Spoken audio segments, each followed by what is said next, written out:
He sees Britain as a valuable partner in the European Union. We've been partners for more than 40 years and we would like the United Kingdom to stay an active and strong partner in the European Union.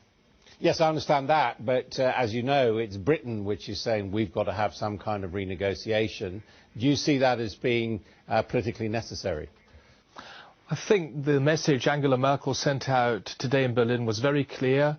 We want to build bridges. We are ready to listen to what the British have to say. We will have a closer look at the concrete British proposals and we will try and find a solution. Angela Merkel quoted a famous German proverb today when she said, "Wo ein Wille ist, ist auch ein Weg." Where there's a will, there will be a way. On the other hand, one of the things that some Conservatives are talking about, including the Prime Minister on occasion, is this idea of changing treaties, changing the Treaty of Lisbon in particular. Is it possible, even if there was a will, to do that by the end of 2017, which is Mr Cameron's deadline? First of all, we've got to wait and see what actually the British government will propose. We need concrete proposals, and then we will be very careful at looking how we can help and what we can do. First of all, we should look what can we do within the existing treaties. And if we have to go beyond that, treaty change isn't always treaty change. Are we talking about a minor treaty change? Are we talking about technical amendments, about other possibilities? Or are we talking about a major treaty change? This is a question which can only be answered once we actually know what the British want. Because there is also German concern, as we saw in the meeting, after the meeting between Chancellor Merkel and President Hollande, a need for greater integration within the Eurozone countries. Is that, do you think, a hindrance to Britain, or could it actually be a help in as much as there will be some members of the Union left outside the zone? Not only in Brussels, but also in Berlin, there's a will for a fair deal for the United Kingdom. A fair deal for both sides. We need a fair deal which will have a closer look at the specific interests of the United Kingdom, but on the other hand, other member states also have specific interests. We will have to accept that the United Kingdom will probably never want to introduce the euro as a joint currency. They will never take part in the Schengen area. But on the other hand, the United Kingdom will have to accept that the 19 member states of the eurozone want to integrate further, because we have to integrate further to keep our joint currency stable in the long run. So I think a fair deal, a better deal for both sides should be the way to go. Once again, especially Germany is ready to help the British where we can. Because there's some countries, France, or elements in France might be one of them, who would say, well, Britain has been troublesome from the beginning. General de Gaulle was right to keep the Brits out of the European Union. The United Kingdom is a member of the European Union since 1973.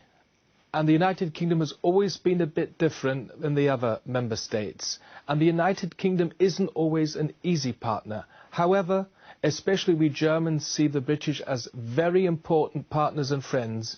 Your country is the driving force when it comes to the single market, when it comes to free trade. We have a lot of common policy areas when it comes to growth, how to make Europe more competitive, and so on and so on. The United Kingdom has a very good diplomatic service, and you have perfect armed forces. So once again, the United Kingdom is such an important, valuable part of the European Union. Of course, the people in the United Kingdom will decide at the referendum, but from a German point of view, we can say we would like you to stay. We're better together.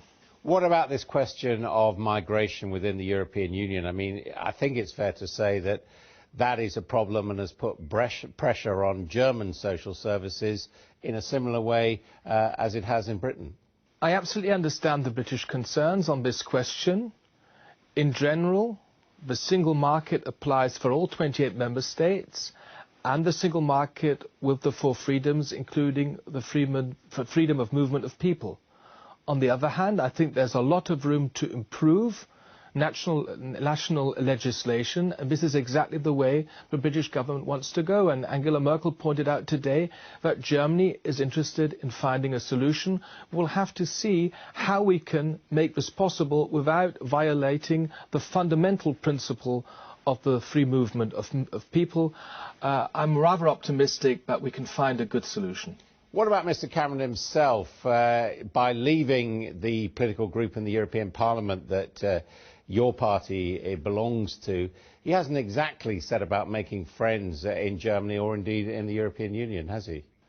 The Conservatives were a member of the parliamentary group of the European People's Party. For many years in the European Parliament, they decided to leave our political group in the European Parliament. A lot of people, including me, were sad to see them go, but we had to respect their decision.